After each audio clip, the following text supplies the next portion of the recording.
काम गीता महाभारत के आश्वमेधिक पर्व के अंतर्गत भगवान श्री कृष्ण और धर्मराज युधिष्ठिर संवाद के रूप में काम गीता प्राप्त है। इसमें भगवान श्री कृष्ण जी ने काम प्रोक्त एक प्राचीन गाथा का वर्णन किया है, जिसमें बाह्य पदार्थों के त्याग के स्थान पर उनमें ममत्व के त्याग को ही वास्तविक त्याग बताया गया है, जो महान भय से छुटकारा दिलाने वाला है। अत्यंत लघु कलेवर वाली यह काम गीता चलिए श्रवण करते हैं। भगवान श्री कृष्ण जी कहते हैं, हे भारत, केवल राज्य आदि बाह्य पदार्थों का त्याग करने से ही सिद्धि प्राप्त नहीं होती, शारीरिक द्रव्य का त्याग करके भी सिद्धि प्राप्त होती है अथवा नहीं भी होती है।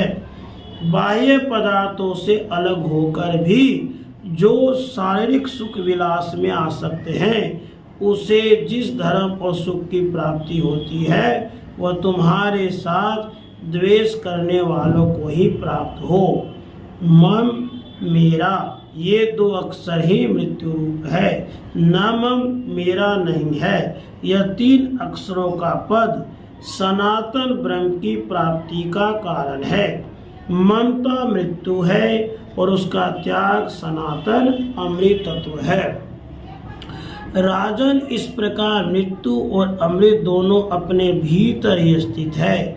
ये दोनों अदृश्य रहकर प्राणियों को लड़ाते हैं, अथवा किसी को अपना मानना किसी को अपना न मानना, यह भाव ही युद्ध का कारण है, इसमें संशय नहीं है।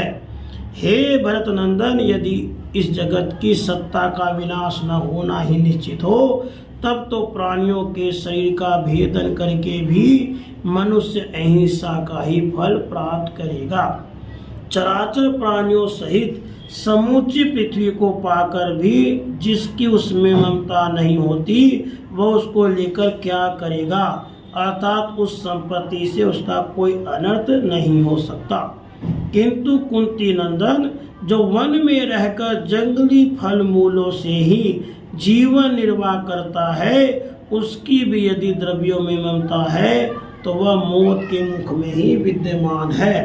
भारत, बाहरी और भीतरी शत्रुओं के स्वभाव को देखिए, समझिए। ये मायामय होने के कारण मिथ्या है, ऐसा निश्चय कीजिए। जो मायिक पदार्थों को ममत्व की दृष्टि से नहीं देखता, वह महान भय से छुटकारा पा जाता है। जिसका मन कामनाओं में आसक्त है, उसकी संसार के लोग प्रशंसा नहीं करते।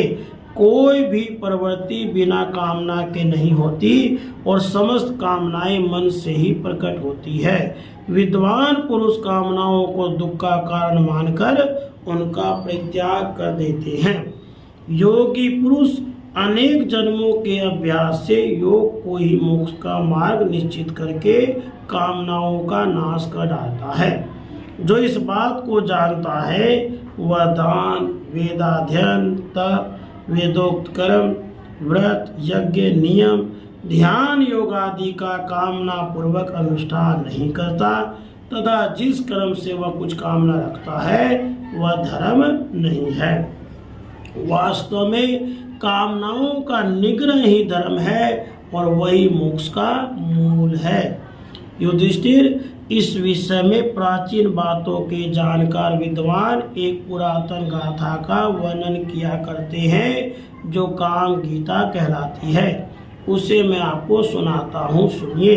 काम का कहना है कि कोई भी प्राणी वास्तविक उपाय, निर्ममता और योगाभ्यास का आश्रय लिए बिना मेरा नाश नहीं कर सकता। जो मनुष्य अपने से शस्त्र बल की अधिकता का अनुभव करके मुझे नष्ट करने का प्रयत्न करता है, उसके उस शस्त्र बल से मैं अभिमान रूप से पुनः प्रकट हो जाता हूँ। जो नाना प्रकार की दक्षिणा वाले यज्ञों द्वारा मुझे मारने का यत्न करता है, उसके चित्त में मैं उसी प्रकार उत्पन्न होता हूँ जैसे उत्तम जंगम योनियों में धर्मात्मा।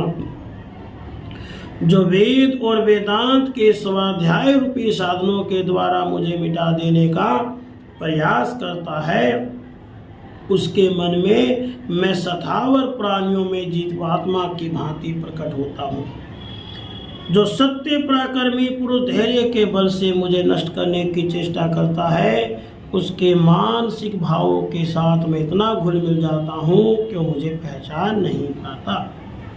जो कठोर व्रत का पालन करने वाला मनुष्य तपस्या के द्वारा मेरे अस्तित्व को मिटा डालने का प्रयास करता है, मैं उसकी तपस्या में ही प्रकट हो जाता हूँ। जो विद्वान पुरुष मोक्ष का सहारा लेकर मेरे विनाश का प्रयत्न करता है, उसकी जो मोक्ष विषयक आसक्ति है उसी से वह बंधा हुआ है। यह विचार कर मुझे उस पर हंसी आती है और मैं खुशी के मारे नाचने लगता हूँ। एकमात्र मैं ही समस्त प्राणियों के लिए अवध्य एवं सदा रहने वाला हूँ।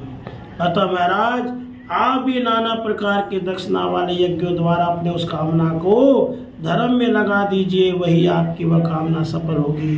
विधि परवक दक्षिणा देकर आप अश्वमेध का तथा पर्याप्त दक्षिणा वाले अन्य समृद्धिशाली यज्ञों का अनुष्ठान कीजिए। अपने मारे गए भाई बंधुओं को बारंबार याद करके आपके मन में व्यथा नहीं होनी चाहिए। इस सम्रांगण में जिनका वध हुआ है उन्हें आप फिर नहीं देख सकते, इसलिए आप पर्याप्त दक्षिणा वाले समृद्धिशाली महायज्ञों का अनुष्ठान करके इस लोक में उत्तम कृति और परलोक में श्रेष्ठ गति प्राप्त करेंगे। इति श्री महाभारते आश्वमेधिके पर्वणि कृष्ण धर्मराजे संवादे काम गीता संपूर्णा। राधे कृष्ण, राधे कृष्ण।